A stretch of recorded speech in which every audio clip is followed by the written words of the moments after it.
2026년 5월 17일 밤 직장인 커뮤니티 블라인드에 올라온 한 줄의 글이 대한민국을 뒤흔들었습니다. 협상 결렬되면 다들 CXMT로 이직해서 기술 유출시키겠다네요. 삼성전자 직원이라고 밝힌 이 글은 단순한 분노의 표출이 아니었죠. 바로 다음 날인 18일 삼성전자 노사는 총파업 3일 전 마지막 협상 테이블에 앉았거든요. 그리고 지금 5월 21일 수요일 삼성전자 역사상 최대 규모의 총파업이 눈앞에 다가왔습니다. 과연 지금 삼성전자 내부에서 무슨 일이 벌어지고 있는 건지 하나씩 짚어보겠습니다. 먼저 이 갈등의 핵심부터 봐야 합니다. 바로 성과급이에요. 2026년 삼성전자 영업이익 전망치는 300조 원입니다. AI 반도체 수요가 폭발하면서 사상 최대 실적을 기록하고 있는 거죠. 그런데 문제는 이렇게 엄청난 돈을 벌어도 직원들이 받는 성과급은 연봉의 50%로 묶여 있다는 겁니다. 평균 연봉 8천만 원 기준으로 성과급이 아무리 많아도 4천만 원을 못 넘는 구조거든요. 노조가 요구하는 건 세 가지입니다. 성과급 산정 기준을 투명하게 공개하라. 연봉 50%라는 상한선을 완전히 없애라. 그리고 이걸 일회성이 아니라 규정으로 제도화하라는 거죠. 특히 노조는 영업이익의 15%를 성과급으로 달라고 요구하고 있어요. 계산해보면 300조 원의 15%가 45조 원이고 반도체문 직원 7만 8천 명으로 나누면 1인당 평균 5억 7천만 원입니다. 상상을 초월하는 규모죠. 회사 측은 신중합니다. 성과급 투명화 필요성에는 공감하지만 영업이익 비율 방식을 제도화하는 건 어렵다는 입장이거든요. 왜냐하면 삼성전자는 SK하이닉스와 달라요. SK하이닉스는 메모리 반도체 단일 사업으로 3만 4천 명을 고용하지만 삼성전자는 반도체, 모바일, 가전 등 여러 부문에서 총 12만 8천 명을 고용하고 있어요. 특히 반도체문 내에서도 파운드리와 시스템 LSI는 수년째 적자거든요. 회사 입장에서는 성과 있는 곳에 보상이 있어야 한다는 원칙을 강조할 수밖에 없는 겁니다. 그런데 5월 17일 밤 블라인드에 올라온 그 글이 모든 걸 뒤흔들었어요. CXMT, 창신 메모리 테크놀로지, 중국 최대 디램 제조업체인데 이 회사이 나온 순간 사람들은 경악했습니다. 왜냐하면 CXMT는 과거 삼성전자의 핵심 기술을 빼간 전력이 있거든요. 2025년 12월 서울중앙지검이 발표한 내용을 보면 전직 삼성전자 임직원 10명이 10나노급 디램 국가 핵심 기술을 CXMT에 유출한 혐의로 기소됐어요. 삼성전자가 5년간 1조 6천을 투자해 개발한 세계 최초 기술이 통째로 넘어간 겁니다. 검찰이 추산한 국내 반도체 업계 손해는 최소 수십조 원이에요. 더 충격적인 건 CXMT의 성장세입니다.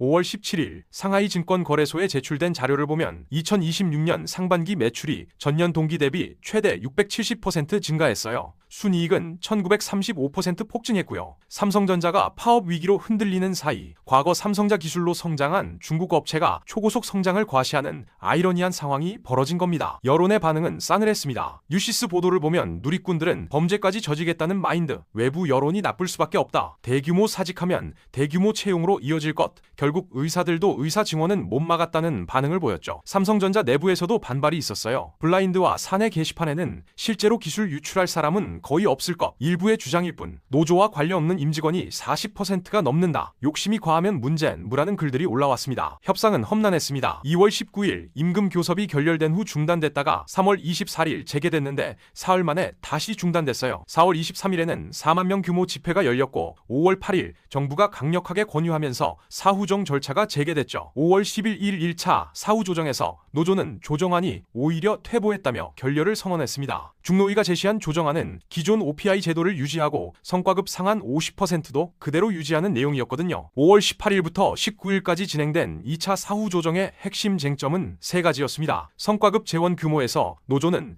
영업이익의 15%, 사측은 10%를 제시했어요. 그 차이가 5%포인트인데 금액으로 환산하면 약 15조 원 규모죠. 상한 폐지 여부에서는 노조가 완전 폐지 및 제도화를 요구했지만 사측은 유지하되 특별 보상을 제시했고요.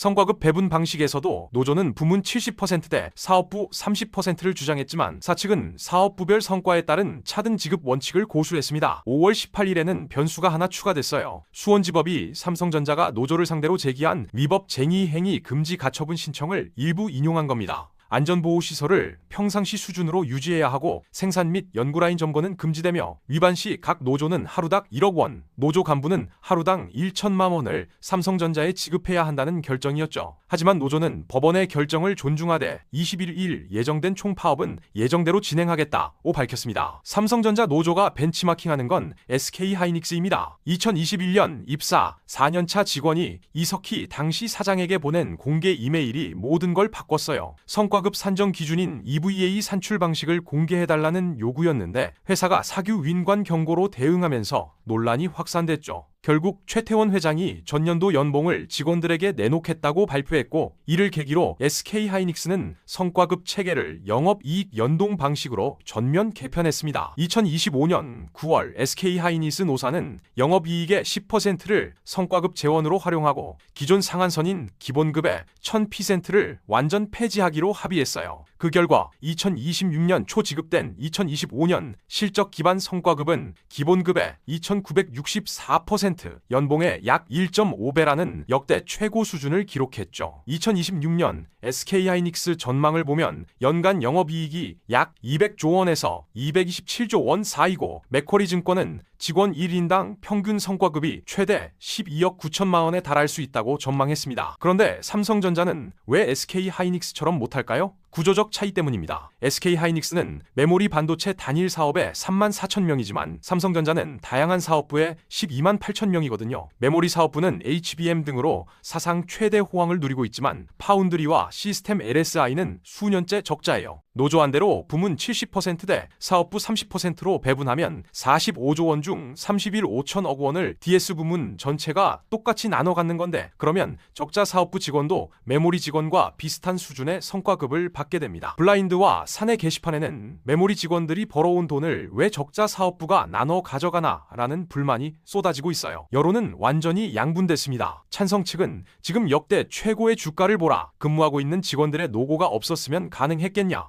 여태껏 경영진과 임원들은 그렇게 많이 해먹었으면서 직원들은 6억, 13억 받으면 안 되냐. 최고의 성과에 맞는 최고의 보상을 꼭 받아라고 주장하죠. 반대 측은 보너스 하나가 중소기업 근로자 17년치 소득을 넘어선다. 대한민국 노동시장에 전례 없는 충격, 노동 이중구조 고착화 우려라고 비판합니다. 주주들도 들고 일어났어요. 대한민국 주주운동본부는 5월 18일 노조 집회 장소 인근에서 반대 집회를 열었고 파업은 주주권 훼손이라며 막판 협상을 촉구했습니다. 2025년 주주배당은 11조 원, 직원 성과금 총액은 약 6조 원이었는데 2026년 예상 주주배당은 60조 원에서 70조 원 사이거든요. 노조 요구대로면 성과급으로 45조 원이 나가니까 주주배당이 예상보다 크게 줄어들 수밖에 없는 겁니다. 협력사와 고객사도 긴장하고 있어요. 중소협력사들은 파업 시 소재, 부품, 장비 분야에서 납품 중단과 자금난 가중을 우려하고 있고 애플이나 엔비디아 같은 글로벌 빅테크 고객사들은 삼성전자에 직접 대응 계획을 문의하고 있다고 합니다. 주한미국 상공회의소는 생산 차질 발생 시 글로벌 공급망과 산업 안정성에 악영향을 미칠 수 있다고 공개적으로 우려를 표명했죠. 전문가들의 진단은 엇갈립니다. 이홍 광운대 경영학부 명예교수는 노조가 국민적 공감을 잃고 있다. 구간별 성과급 상한제 도입과 일반 근로자에게도 RSU를 확대해야 한다고 제안했어요. 최준선 성균관대 법학전문대학원 명예교수는 노조의 강압에 밀려 이사회가 합리적 수준을 넘어서는 보상을 결정한다면 이는 주주에 대한 이사의 충실 의무 위반이자 배임 소지가 있다고 경고했습니다. 일부 전문가는 포스코 사례처럼 노사가 합의해 공식적인 공익법인을 설립하고 초과 이익의 일부를 사회에 환원한다면 혁신적인 대안이 될 것이라고 제안하기도 했죠. 정부도 개입했습니다. 5월 17일 정부는 내일이 마지막 기회라며 긴급조정권 발동 가능성을 시사했어요. 경제 6단체는 공동 성명을 내고 삼성전자 파업 시 즉각 긴급조정권 발동이 필요하다며 국가 경제와 반도체 산업 경쟁력에 미칠 영향을 우려했습니다. 긴급조정권이 발동되면 30일간 파업이 금지되고 중노위가 강제 조정하는데 노동 3권 침해 논란이 불가피하죠. 이재명 대통령까지 나서서 노사 모두 양보하고 합의점을 찾아야 한다며 대타협을 촉구했습니다. 한국은행의 분석은 충격적이었어요. 삼성전자가 18일간 총파업에 들어가면 2026년 경제성장률이 0.5%포인트 하락하고 삼성전자 손실 규모는 약 30조 원에 달한다는 겁니다. 국가 경제 전체에 심각한 타격을 주는 거죠. 내부 갈등도 심각합니다. 5월 18일 공동투쟁본부에서 이탈한 삼성전자 노동조합 동행이 갈등을 표면화시켰어요. 초기업 노조가 우리 의견을 무시하고 비하했다. 교섭 정보 공유와 차별 중단을 요구한다. 공식 사과하라며 고용노동부에서 사후 조정 회의장으로 향하는 최승호 위원장을 향해 공개 항의에 나섰죠. DS 부문 반도체와 DX 부문 모바일 및 가전 사이의 갈등도 깊어지고 있고 메모리와 비메모리 사업부 간 갈등도 수면 위로 떠올랐습니다. 5월 16일 삼성전자 DS 부문은 각 부서장에게 메일을 보냈어요. 쟁의 행위와 관련 부서원 간 다양한 의견이 오가는 과정에서 일부 직원들이 심리적 부담을 호소하고 있다. 쟁의 행위 참여 여부는 직원 개개인의 자유로운 의사에 따라 결정되어야 한다. 쟁의 행위 참여 여부에 대한 압박이나 갈등 등 피해를 보는 부서원이 생기지 않도록 세심한 관리를 부탁드린다는 내용이었죠. 5월 11일에는 경기 남부경찰청이 삼성전자 기훈 사업장을 압수수색했어요. 이상 접속이 확인된 IP 4건을 확보했고 1시간 동안 2만여 회 정보를 조회한 직원도 있었다고 합니다. 이제 5월 21일 수요일입니다. 삼성전자 역사상 최대 규모의 총 파업이 예고돼 있죠. 가능한 시나리오는 3가지예요. 첫 번째는 극적 타결입니다. 노사 모두 양보해서 19일 협상에서 합의하고 영업이익 12%에서 13% 수준의 일부 상한 완화로 파업을 회피하는 거죠. 두 번째는 총파업 강행입니다. 협상이 결렬되고 21일부터 파업이 시작되는데 법원 가처분으로 필수 인력은 유지되지만 생산 차질은 불가피하고 경제적 손실과 여론 악화가 뒤따르는 겁니다. 세 번째는